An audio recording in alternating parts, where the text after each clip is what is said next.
Hello friends. पिछले video में हमने देखा कि कैसे टेबल को क्रिएट करना है। तो आज हम उसमें टेबल क्रिएट हुआ कि नहीं, टेबल के अंदर डेटा इंसर्ट कैसे करना, टेबल के स्ट्रक्चर को देखना। हालांकि वो मैंने आपको पिछले वीडियो में बताया था, लेकिन थोड़ा उसमें हम आगे बढ़ेंगे और हमारा फुल्ली कंसंट्रेशन रहेगा, एक तो डेटा इंसर्ट करने में और दूसरा सिलेक्ट स्टेटमेंट के ऊपर। तो आज के वीडियो में हम डिलीट, इंसर्ट और सिलेक्ट स्टेटमेंट के साथ आगे बढ़ाएंगे। लेकिन उससे पहले, जैसे मैंने आपको बोला था, पहले ओरेकल स्टार्ट करने का 4-5 वीडियो तक मैं यही चीज करता रहूंगा जिससे आपको याद रह जाए। ये सिर्फ मैं बता रहा हूँ आपको ओरेकल 10 के लिए, ठीक है। बाकी लैब में जब आप बैठोगे तब तो already SQL star plus tool होगा, वो आपको ओपन करना होगा। यूजर आईडी पासवर्ड सर्वर का नाम दोगे तो इससे अलग होगा। लास्ट हमने देखा था कि भाई ईडी करके आप लिखोगे तो बफर में कमांड होता है, जो यहाँ नहीं हो रहा था। तो दोनों में थोड़ा सा डिफरेंस रहेगा, बाकी कमांड दोनों जगह एक जगह सर एक ही रहेगा, ठीक है। दोनों में कमांड हमको एग्जीक्यूट एक ही तरीके से करना है। So we will write SQL plus, then we have to enter the system and manager as a password. Your SQL prompt will be there. So I have written clear screen. Then after column, last time हमने क्या किया था video में कि कितने table बने हुए हैं देखना है, तो सिलेक्ट स्टार फ्रॉम टेब। ये पिछले वीडियो के कमांड की बात कर रहा हूँ मैं। तो आपने देखा था दो ऑलरेडी टेबल बन चुके थे, क्लाइंट मास्टर एंड एम्प्लॉय। उसके बाद आपको वापिस स्क्रीन को क्लियर करना है तो क्लियर स्क्रीन। फिर आपको आपका टेबल के अंदर अब आपको इंसर्ट रिकॉर्ड करना है। तो कैसे करना है उसके रिलेटेड मैं आज आपको करवाने वाला हूँ कि how to insert the data inside the table. इसका मतलब क्या हुआ कि हम क्या करने वाले हैं, तो के हम ये सीखने वाले हैं कि टेबल बन चुका है, अब उसके अंदर डेटा हमको परमानेंटली स्टोर करना है, इंसर्ट करना है, बराबर है। तो इंसर्ट कमांड उसके लिए इस्तेमाल होता है, जो ऑलरेडी आपने सीखा हुआ है। पीएचपी माईएसक्यूएल की कनेक्टिविटी के साथ माईएसक्यूएल की क्वेरीज आप लिखते थे पीएचपी के अंदर, वही चीज है इंसर्ट कमांड। और इंसर्ट कमांड डीएमएल कमांड है, डेटा मैनिपुलेशन लैंग्वेज कमांड है। मानी वो आपके डेटा को मैनिपुलेट करेगा, मानी उसके लिए पहले आपको इंसर्शन करने से पहले आपके पास टेबल होना जरूरी है। तो लास्ट मैंने एक कमांड आपको कराया था कि भाई मुझे याद नहीं है कि मैंने एम्प्लॉय टेबल बनाया था, उसके स्ट्रक्चर उसका क्या है। तो मैं लिखूंगा क्या, डीएससी एम्प्लॉय। तो मेरे सामने स्ट्रक्चर आ गया। इससे ये पता मुझे चलेगा कि जब मैं रिकॉर्ड इंसर्ट करूंगा तो उसके अंदर कौन कौन सी कॉलम है, उसकी डेटा टाइप क्या है और साइज क्या है। क्योंकि जिस हिसाब से आपकी कॉलम का नाम है, उसकी टाइप है और साइज है, उसी हिसाब से आपको डेटा इंसर्ट करना है। अगर आप गलती करोगे तो एरर आएगा। तो उसके लिए कमांड कैसे लिखना है, कौन सा लिखना है, तो पहले मैं आपको नोटपैड ओपन करके दिखा देता हूँ।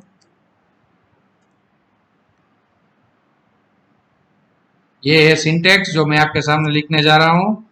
कमांड में एसक्यूएल प्रॉम्प्ट में लिखूंगा insert into table name, okay, then column name, ठीक है। कॉलम नेम ये पहला इंसर्शन कमांड है। इंसर्शन के अलग अलग स्टेप्स है, मीन्स अलग अलग टाइप के कमांड हम लिखेंगे इंसर्ट में। Column name, column name, column name, उसके बाद वैल्यूज और आपकी value 1, value 2, value 3, dot dot dot, like this one, whatever the number of columns are there, same as here is there, dot dot dot, माने जितनी भी column है उतनी, okay. आपको क्रिएट की सिंटेक्स में लिखा देता हूँ जो लास्ट टाइम मैंने किया था, वो create table, table name, okay. अगर मैं भूल गया नहीं था, लेकिन मैं नोटपैड ओपन नहीं किया था। उसके बाद आपको लिखना है कॉलम का नाम, डेटा टाइप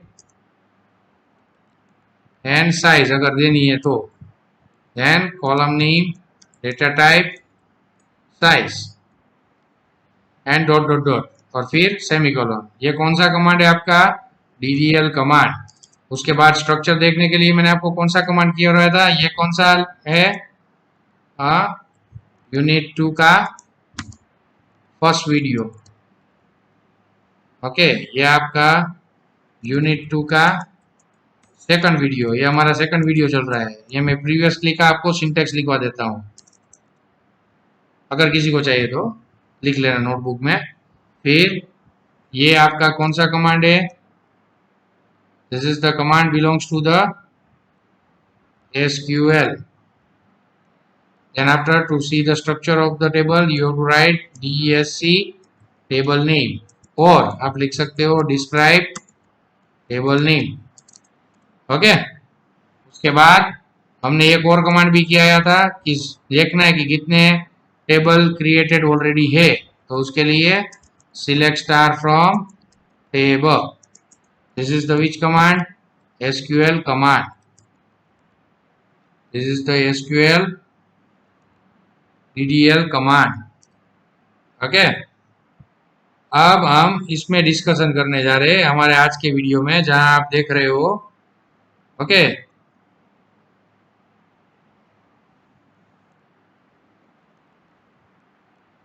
नोटपैड में नहीं लिखना है, मैं आपको सिंटेक्स लिख रहा हूं।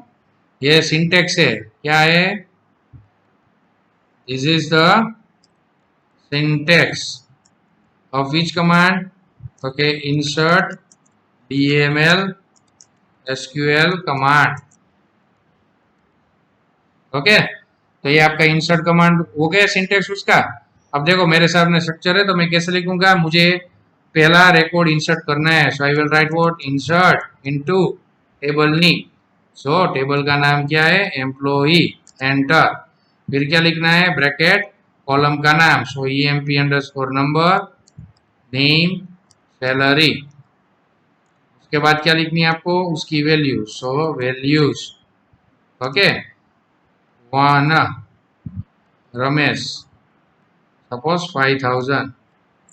अगर रिकॉर्ड इंसर्ट होगा तो आपके सामने मैसेज आएगा 1 रो क्रिएटेड। दूसरा रिकॉर्ड इंसर्ट करना है तो insert into employee, then employee number, name, salary, values 2 Suresh 6000, 1 row created. तो ये क्या हुआ आपका? ये हो गया आपका inserting 1 row for all columns. बराबर, यहाँ देखो हमने तीनों कॉलम ले लिए। So inserting 1 row for all columns. अब यही कमांड को आप किसके लिए इस्तेमाल कर सकते हो? तो क्या? Inserting 1 row for particular columns.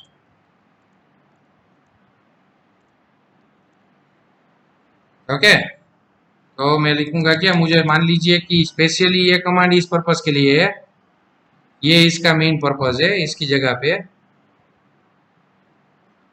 Inserting 1 row for particular columns, और पर्टिकुलर नहीं तो आप लिख सकते हो specific columns.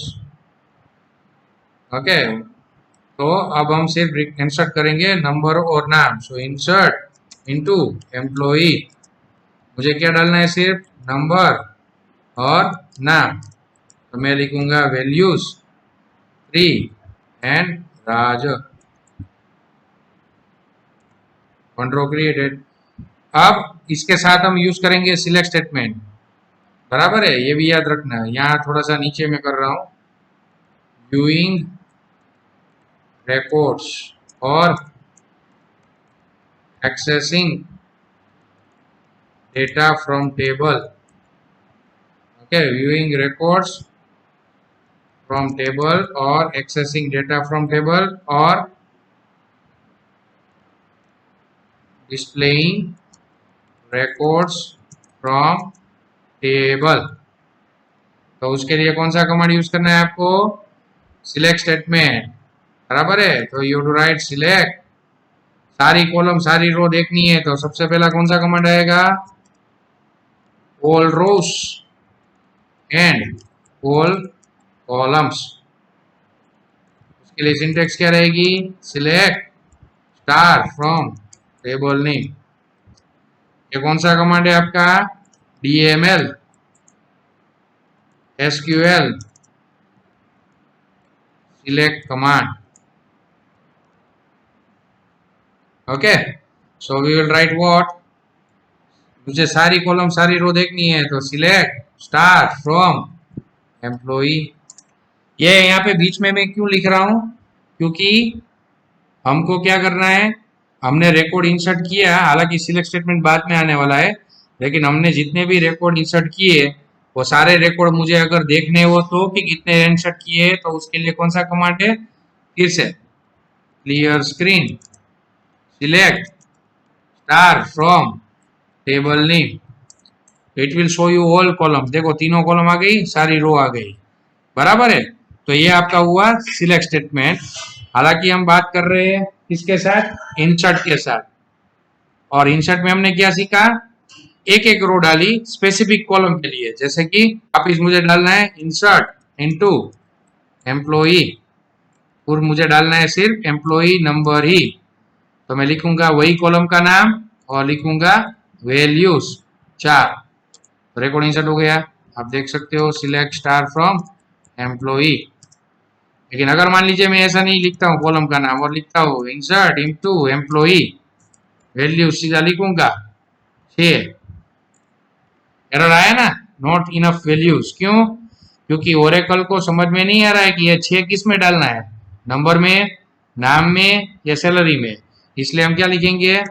Select sorry insert into employee, employee number column का नाम, जिसमें वैल्यू हमको एक ही वैल्यू डालनी है ना, इसलिए 6 और सेमीकोलन। आप बाद में लिखो सिलेक्ट स्टार फ्रॉम एम्प्लॉई, आप देख सकते हो इंसर्ट हो गया है, बराबर है। ये आपका हुआ इंसर्ट में एक रो इंसर्ट करने का। ठीक है, मैं अब क्लियर स्क्रीन कर रहा हूं। अब आपको मान लीजिए कि आपको सारी वैल्यू डालनी है, so inserting one row for all columns, तो उसके लिए क्या लिखना है आपको? Insert into table name values, बराबर है, value 1, value 2, value 3 dot dot dot, बराबर है। लेकिन यहाँ आपको क्या याद रखना है?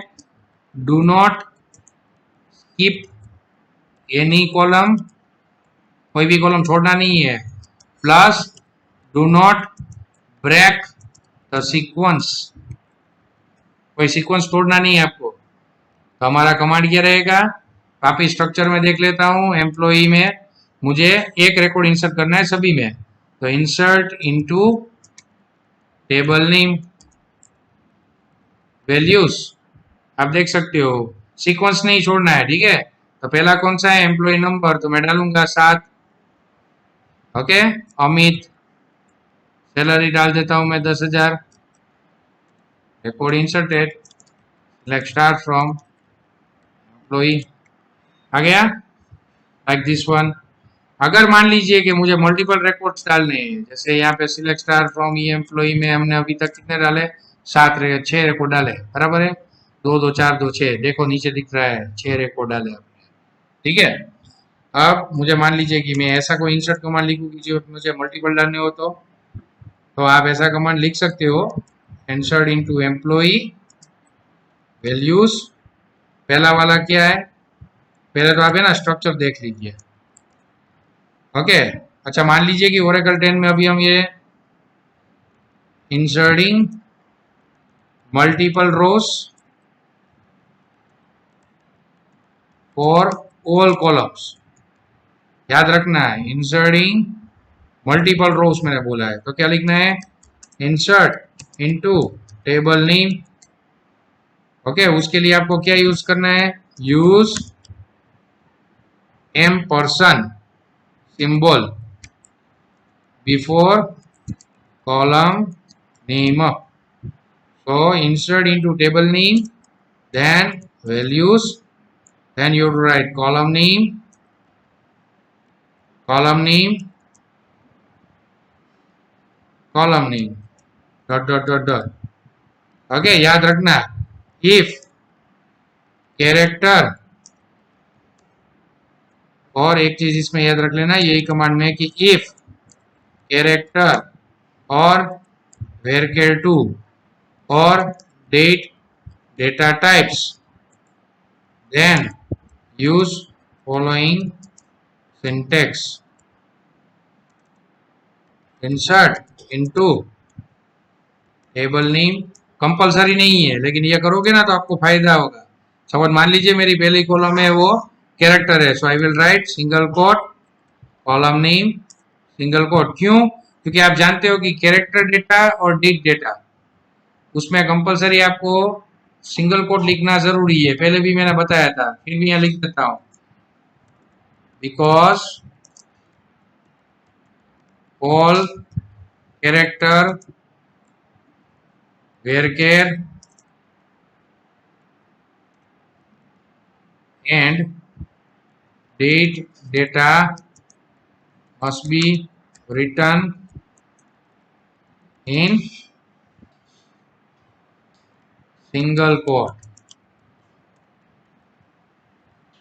मैं देखो मैंने लिखा हुआ है, फिर मैं लिख रहा हूं जैसे हमारा दूसरी कॉलम नंबर है तो हम लिखेंगे सिर्फ क्या इस तरीके से। तीसरी मान लीजिए वापिस कैरेक्टर है तो इस तरीके से। कंपेयर मत करना, मैं आपको सिर्फ बोल रहा हूँ। देखो जहां जहां सिंगल कोट है बार बार मुझे डालना नहीं पड़ेगा। अच्छा, मैं अब यहाँ ओरेकल टेल में फ्रेंड्स ये करूंगा ना तो क्या होगा, दिक्कत हुआ आप देख लीजिए। मैं लिखूंगा इंसर्ट इनटू एम्प्लॉई, पहले तो स्ट्रक्चर देख लो आप, DESC एम्प्लॉई। तो यहाँ मैं लिख रहा हूँ देखो इंसर्ट इनटू एम्प्लॉई, ये लास्ट कमांड है आपका आज का।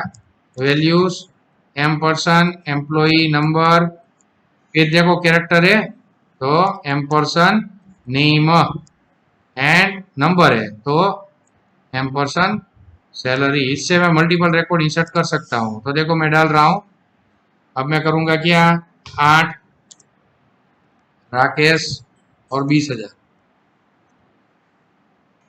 ओके, कहाँ कहीं गलती हुई, precision for this value larger than the, okay मेरी साइज बड़ी हो गई है, ठीक है। तो मैं क्या करूंगा, अब मैं ऐसे तो नहीं कर सकता क्योंकि ओरेकल टेल में तो अभी ये देखो, अब ये देखा आपने स्लैश किया तो क्या हुआ, मेरा कमांड चालू हो गया। इसका मतलब ये कमांड मेरा कहाँ पड़ा हुआ है, ये इंसर्ट कमांड आपका पूरा का पूरा पड़ा हुआ है किसके अंदर, आप ओपन नहीं कर पाओगे लेकिन ये कमांड पूरा कहाँ पड़ा है, बफर के अंदर। कहाँ पड़ा है, बफर। लास्ट कमांड पड़ा रहता है बफर में। हालांकि ओरेकल जब लैब में करोगे तो वो बफर को भी आप ओपन कर सकते हो, लेकिन यहाँ मैंने अभी ओपन नहीं किया है, okay, because some rights are not available. But lab में आप देखोगे तो ईडी करोगे तो आपको बफर में ये कमांड दिखेगा, तो कोई मिस्टेक होगा तो आप चेंज कर सकते हो। लेकिन ये कमांड तो मेरा सही था, मैंने सिर्फ क्या किया गलती यहाँ कि मैंने 6 डिजिट वाला नंबर डाल दिया। एक्चुअली साइज कितनी है 5 की, लेकिन ये कमांड देखो पड़ा हुआ है इसलिए मैं इसमें रिकॉर्ड इंसर्ट कर सकता हूँ। तो 8 परेश और 2000 रिकॉर्ड वापिस मुझे एक रिकॉर्ड करना है तो कमांड बार बार लिखने की जरूरत नहीं। आपका लास्ट कमांड ये है ना, ये आपका लास्ट कमांड है, वो पड़ा हुआ है मेमोरी में बफर में। तो याद रखना है ना, वो लास्ट ही होना चाहिए, बीच में कुछ लिखोगे तो नहीं होगा। स्लैश, ये एसक्यूएल स्टार प्लस का कमांड है, स्लैश लिख लेना है। Slash is the SQL star plus command. वो क्या करता है, बफर में जो कमांड पड़ा होता है उसको एग्जीक्यूट करता है। ओके, एंड मोहित और 1000। अब मैं क्लियर स्क्रीन करके चेक करूंगा कि रिकॉर्ड इंसर्ट हुए कि नहीं हुए, तो एग्जाम्पल के सामने दिखाई देंगे। तो today we are going to conclude with this insert command and somewhat select command. Okay, बाकी हम नेक्स्ट देखेंगे। Thank you.